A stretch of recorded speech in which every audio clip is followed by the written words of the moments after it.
সময়ত নিহত হয় আৰু পাৰ্মানেণ্ট ডিজেবিলিটি হয় আৰু পাৰ্মানেণ্ট ডিজেবিলিটিৰ লগত কেতিয়াবা পাৰ্চিয়েল ডিজেবিলিটিও হয় তাৰমানে এটা হ'ল ডেথ এক্সিডেণ্টেল ডেথ দুৰ্ঘটনা জড়িত মৃত্যু দুৰ্ঘটনা বুলি কওঁতে ৰোড এক্সিডেণ্টৰ পৰা ফায়াৰ আউটব্ৰেকৰ পৰা বানপানীৰ পৰা গোটেইখিনিক দুৰ্ঘটনা বুলি ধৰা হয় আৰু তেওঁলোকৰ পাৰ্মানেণ্ট ডিজেবিলিটিও হয় পাৰ্চিয়েল ডিজেবিলিটিও হয় ৰাজ্য চৰকাৰে ষ্টেট বেংক অফ ইণ্ডিয়া আৰু আন বেংকসমূহৰ লগত এটা বিশেষ চুক্তি স্বাক্ষৰ কৰিব যাৰ জৰিয়তে যাৰ চেলাৰী একাউণ্ট যোন বেংকত আছে ধৰি ললো মোৰ চেলাৰী একাউণ্ট ষ্টেট বেংকত আছে মোৰ চেলাৰী একাউণ্ট পাঞ্জাব নেশ্যনেল বেংকত আছে মোৰ চেলাৰী একাউণ্ট ইণ্ডিয়ান অভাৰচিজ বেংকত আছে যি বেংকত চেলাৰী একাউণ্ট থাকে তেওঁলোকে আমাৰ লগত হোৱা চুক্তি অনুসৰি ৰাজ্য চৰকাৰৰ কোনোবা কৰ্মচাৰী দুৰ্ঘটনাত নিহত হলে 1 কোটি টকা পৰিয়াললৈ তেওঁলোকে ইন্সুৰেন্স প্ৰিমিয়াম হিচাপে আগবঢ়াব যদি পাৰ্মানেণ্ট ডিজেবিলিটি হয় টোটেল ডিজেবিলিটি তেতিয়াহ'লেও 1 কোটি টকা তেওঁলোকক আগবঢ়াব আৰু যদি পাৰ্চিয়েল ডিজেবিলিটি হয় তেতিয়াহ'লে 80 লাখ টকা আগবঢ়াব এইটো এটা আমাৰ ৰাজ্য চৰকাৰৰ কৰ্মচাৰীৰ কাৰণে এটা বৃহৎ সকাহ হ'ব যে যিকোনো এক্সিডেণ্ট বানপানীৰ সময়ত চৰকাৰী কাম কৰোঁতে আৰক্ষীয়ে সন্ত্ৰাসবাদীৰ বিৰুদ্ধে যুঁজোতে এই ধৰণৰ ঘটনা প্ৰবাহত পৰিয়ালটোৱে নিহত হলে 1 কোটি টকা লাভ কৰিব আৰু পাৰ্মানেণ্ট ডিজেবিলিটি হলে 1 কোটি টকাই পাব পাৰ্চিয়েল ডিজেবিলিটি হলে 80 লাখ টকা পাব আৰু যদি বেমাৰত মৃত্যুবৰণ কৰে চৰকাৰে দিয়া গোটেই সা সুবিধাবিলাকৰ উপৰিও এই এগ্ৰিমেণ্টৰ জৰিয়তে বেংকটোৰ পৰা তেওঁলোকে 10 লাখ টকা অতিৰিক্তকৈ পাব তাৰমানে life insurance coverage additional 10 lakh accident insurance coverage 1 কোটি আৰু পাৰ্চিয়েল ডিজেবিলিটি হলে 80 লাখ টকা এইটো আমাৰ ৰাজ্য চৰকাৰৰ কৰ্মচাৰীসকলৰ ভগৱানে নকৰক কিন্তু যদি কেতিয়াবা তেওঁলোকৰ খুব এনেকুৱা ধৰণৰ পৰিৱেশ হয় তেতিয়াহ'লে ই এটা ডাঙৰ সিকিউৰিটি সিস্টেম হিচাপে পৰিয়ালটোৰ ওচৰত কাম কৰিব এইখিনি পৰিৱৰ্তেও চৰকাৰে যি সুবিধা আজিলৈকে আগবঢ়াইছে এইখিনি চলি থাকিব এইখিনি অতিৰিক্ত সুবিধা আমি দিছো কিন্তু এজন চৰকাৰী কৰ্মচাৰী মৰিলে ফেমিলিটোৱে 60 বছৰ বয়সলৈকে পেঞ্চন পায় জিপিএফ যিবিলাক পায়ে থাকিব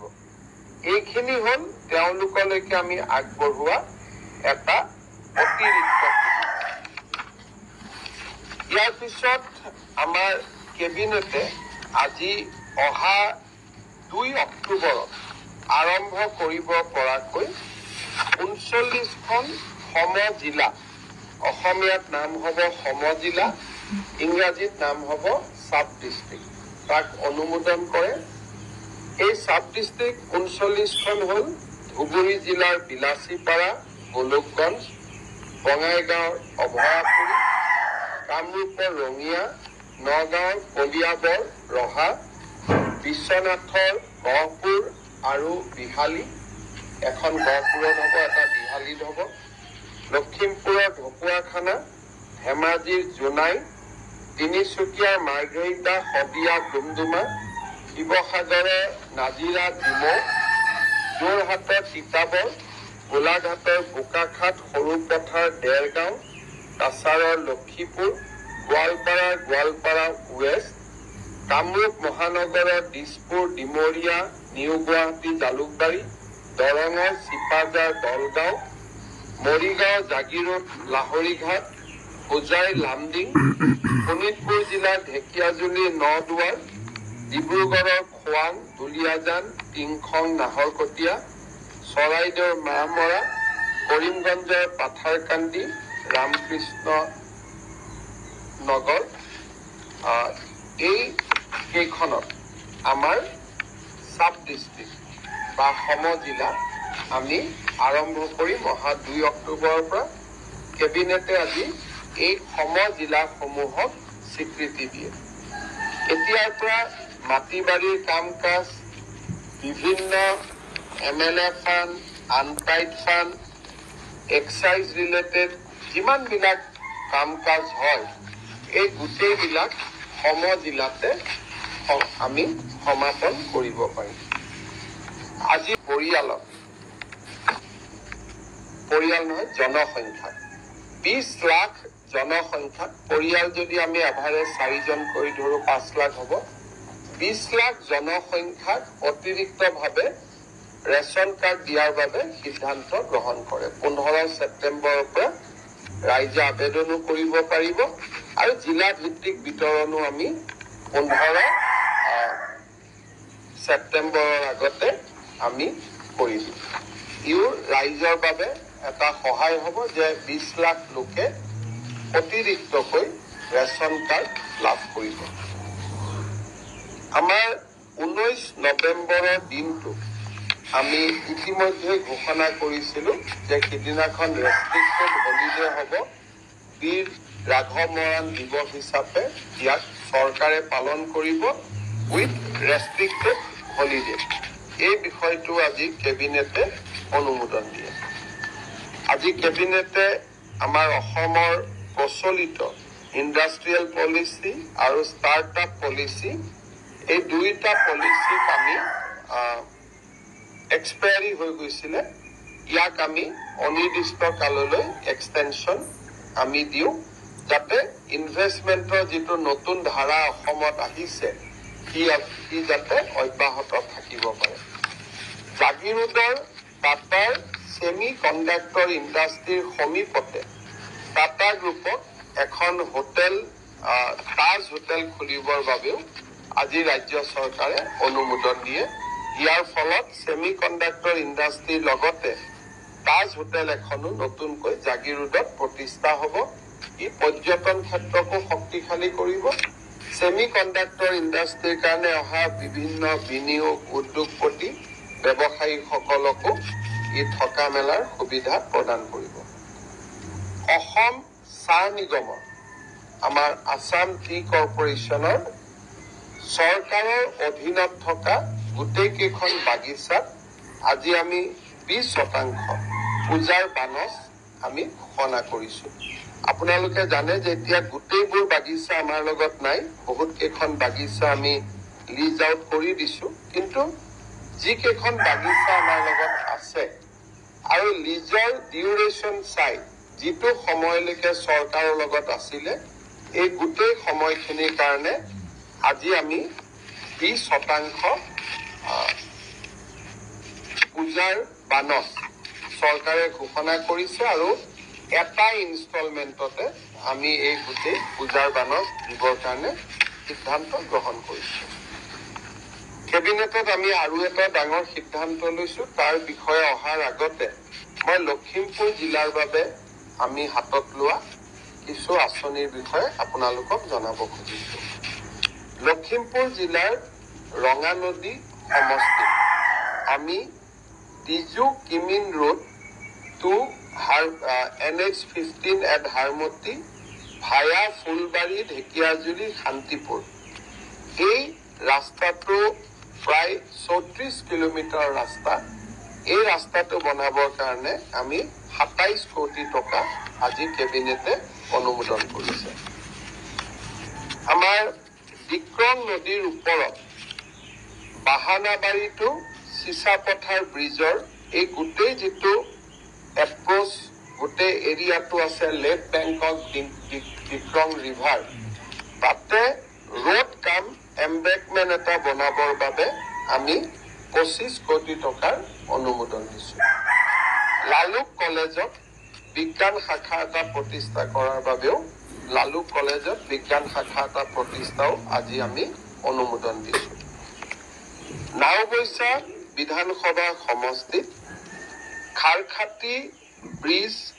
আচুমনি Salmara PWD road from Prabha Sariali / Sonapur to Sisapathar Bipuria Link Road via Adi Elengi Hotra. এই গোটেই ৰাস্তাটো 30 কিলোমিটাৰ। এই ৰাস্তাটো নিৰ্মাণ কৰাৰ বাবে দুটা পৰ্যায়ত হ'ব। আমি 44 কোটি টকা দিছোঁ, কিন্তু একেলগে আমি নিৰ্মাণ নকৰোঁ, দুটা পৰ্যায়ত ইয়াক আমি নিৰ্মাণ কৰিম 44 crores rupees। আৰু আছেৰে কাটা গোৱালবাৰী বালিগাঁও দফলাকটা বালিভেটা আৰু এই এডজইনিং এৰিয়াটো গৰাখহনীয়াৰ পৰা ৰক্ষা কৰিবলৈ আমি 24.98 লাখ টকা অনুমোদন দিছোঁ। লখিমপুৰ বিধানসভাত বগী নদীত এটা আটকধুনীয়া অডিটৰিয়াম আৰু গেষ্ট হাউচ এটা নিৰ্মাণৰ বাবে আমি 15 কোটি টকাৰ অনুমোদন দিছোঁ। লখিমপুৰৰে মইনাপৰা 28 টু গুণমা নদী Pratap Singh via Kalanchuk including NH 15 বগী নদী টু নাম্বাৰ 2 তাৰিয়নি জাংৰাই গৰম বজাৰ ৰোড 23 কিলোমিটাৰ ৰাস্তা। এই 23 কিলোমিটাৰ ৰাস্তা বনাবৰ কাৰণে আমি 19 কোটি টকা 18.76 লাখ টকা অনুমোদন দিছোঁ। ঢকুৱাখানা বিধানসভা সমষ্টিৰ বাবে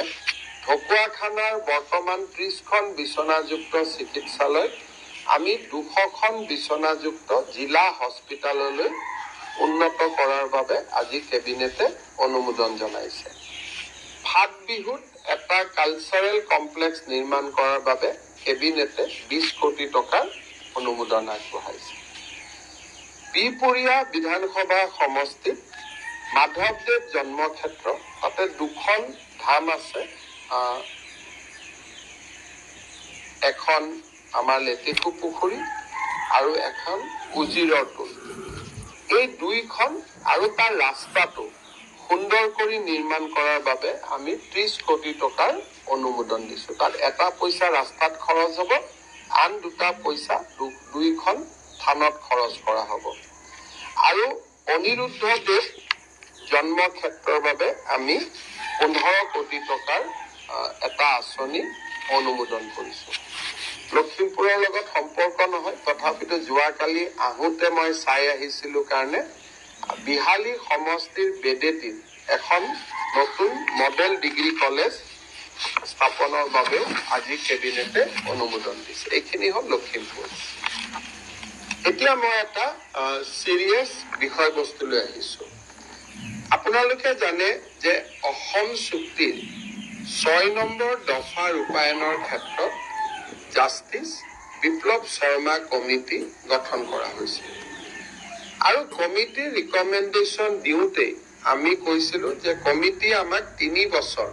এই বিষয়টো পৰীক্ষা কৰাৰ কাৰণে সময় দিছে, আৰু আমি পৰীক্ষা নিৰীক্ষা কৰি আমি ৰাজ্য চৰকাৰৰ আওতাৰ ভিতৰত অহা ৰিকমেণ্ডেশ্যন বিলাক আমি ৰূপায়ণ কৰিম, আৰু যিখিনি কেন্দ্ৰীয় চৰকাৰৰ আওতাত আহে তাক আমি কেন্দ্ৰীয় চৰকাৰৰ সৈতে আমি টেক আপ কৰিম। আজি আমি জাষ্টিছ বিপ্লৱ শৰ্মা কমিটিৰ ৰিপৰ্টটো কেবিনেটত পুংখানুপুংখভাৱে আমি আলোচনা কৰিলোঁ, আৰু আলোচনা কৰাৰ পিছত ইয়াত টোটেল 67টা ৰিকমেণ্ডেশ্যন আছে, 67 ৰিকমেণ্ডেশ্যন। আৰু এই 67 ৰিকমেণ্ডেশ্যনৰ 57 ৰিকমেণ্ডেশ্যন আজি আমি ৰূপায়ণৰ বাবে অনুমোদন কৰিছোঁ। অৰ্থাৎ জাষ্টিছ বিপ্লৱ শৰ্মা কমিটিৰ 67টা অনুমোদনৰ বিপৰীতে 57টা অনুমোদন আমি ৰূপায়ণ কৰাৰ বাবে সিদ্ধান্ত গ্ৰহণ কৰিছোঁ।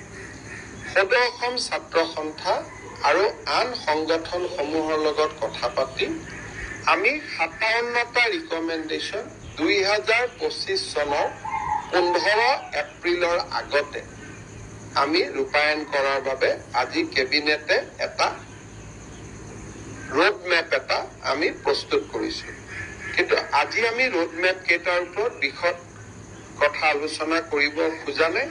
গুৱাহাটীত গৈ ৩-৪ দিন পিছত আমি সাংবাদিক মেল পাতি কোন কেইটা ৫৭টা ৰিকমেণ্ডেশ্যন আমি পঞ্চাতে ইমপ্লিমেণ্ট কৰিব খুজিছো তাৰ বিষয়ে আমি অৱগত কৰিম আৰু ইয়াৰ ভিতৰতে গ্ৰুপ অফ মিনিষ্টাৰ্ছে সদৌ অসম ছাত্ৰ সন্থাৰ লগত কথা পাতি বাকি কি ধৰণে এই 57 ৰিকমেণ্ডেশ্যন আমি ইমপ্লিমেণ্ট কৰিম তাৰ বিষয়ে ঐক্যমতত অহাৰ বাবেও আমি সিদ্ধান্ত লৈছো বাকি যি 10টা ৰিকমেণ্ডেশ্যন থাকি যাব ভাৰত চৰকাৰৰ পৰ্যায়ত সেইকেইটা পৰ্যায়ক্ৰমে আমি ভাৰত চৰকাৰৰ লগত টেক আপ কৰিবৰ বাবে সিদ্ধান্ত লৈছো ইয়াৰ এটা দুটা ৰিকমেণ্ডেশ্যন ইতিমধ্যে ভাৰত চৰকাৰে ৰূপায়নো কৰিছে আৰু এই বিষয়ে বাকি 10টা ৰিকমেণ্ডেশ্যন আমি ভাৰত চৰকাৰৰ লগত আলোচনা কৰি সময় উচিত সিদ্ধান্ত লোৱাৰ বাবে চেষ্টা কৰিম অৰ্থাৎ আজি যদি আমি ক'ব যাওঁ বিপ্লৱ শৰ্মা কমিটি টোটেল ৰিপৰ্ট আছিল 67 তাৰে 57টা আমি ইমপ্লিমেণ্ট কৰিম ইমপ্লিমেণ্টেশ্যনৰ পৰ্যায়ত যাওঁতে জনজাতীয় ভাষা সংস্কৃতি এইবিলাকৰ ওপৰত যাতে আঘাত নপৰে তাৰ কাৰণে আমি 6 শিডিউলত যিবিলাক অথৰিটি আছে ডিমা হাছাও কাৰ্বি আংলং আৰু বড়োলেণ্ড তেওঁলোকৰ অনুমতি লোৱাৰ পিছতহে সেই অঞ্চলবিলাকত এই ৰিকমেণ্ডেশ্যনবিলাক আমি ইমপ্লিমেণ্ট কৰিম তেনেকে ভাষাৰ ক্ষেত্ৰত কেইটামান ৰিকমেণ্ডেশ্যন ইমপ্লিমেণ্ট কৰাৰ আগতে আমি বৰাক উপত্যকা ৰাইজৰো অনুমতি ল'ব লাগিব কিন্তু বাকি ৰিকমেণ্ডেশ্যন 6 শিডিউল আৰু বৰাক উপত্যকাক বাদ দিলে 57টা ৰিকমেণ্ডেশ্যন আমি লগে লগে আমি ইমপ্লিমেণ্ট কৰিম বাকি যিকেইটা ৰিকমেণ্ডেশ্যন সংবেদনশীলতাৰ কাৰণে বৰাক উপত্যকা আৰু 6 শিডিউলত পঞ্চাতে ৰিকমেণ্ড কৰিব নোৱাৰি আলোচনা নকৰাকৈ সেইকেইটাৰ বিষয়েও আমি সদৌ অসম ছাত্ৰ সন্থাক বিশ্বাসত লৈ আমি সেই ক্ষেত্ৰত আমি আগবাঢ়িম এক প্ৰকাৰ ক'ব গ'লে বহুত দিনে অসমৰ ৰাইজে অপেক্ষা কৰি আছিল যে বিপ্লৱ শৰ্মা কমিটিৰ ৰিপৰ্ট কেতিয়া ৰূপায়ণ হ'ব আজিৰ পৰা এটা ৰূপায়ণৰ যিটো প্ৰক্ৰিয়া সেই প্ৰক্ৰিয়া আৰম্ভ হ'ল 57 ৰিকমেণ্ডেশ্যন আমি 15 এপ্ৰিল 2025ৰ ভিতৰত আমি ইমপ্লিমেণ্ট কৰি দিম বাকি 10টা চেণ্ট্ৰেল গভৰ্ণমেণ্ট ৰিলেটেড ৰিকমেণ্ডেশ্যন সেইটো মই দিল্লীৰ লগত কথা পাতি সময় উচিত সিদ্ধান্ত লোৱাৰ বাবে আমি প্ৰচেষ্টা কৰিম এইখিনিয়ে ক'বলগীয়া আছিল আপোনালোকৰ যদি কিবা প্ৰশ্ন আছে সুধিব বাকি কেইবাটাও আজি কেবিনেটত আলোচনা হৈছিল আমাৰ মোৰ টুইটত বা আন ধৰণে আপোনালোকে পাই যাব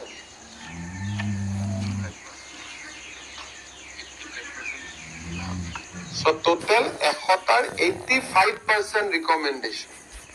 যদি 100 recommendation বুলি কওঁ 67ৰ ভিতৰত 57 85% হয় ইমানখিনি আমি 2025 চনৰ এপ্ৰিলৰ আগতে আমি কৰিম হ'ব বাকি কোন 57 কি কথা তাৰ ডিটেইল আমি গুৱাহাটীত গৈ ধুনীয়াকৈ এটা এটাকৈ বুজাই দিম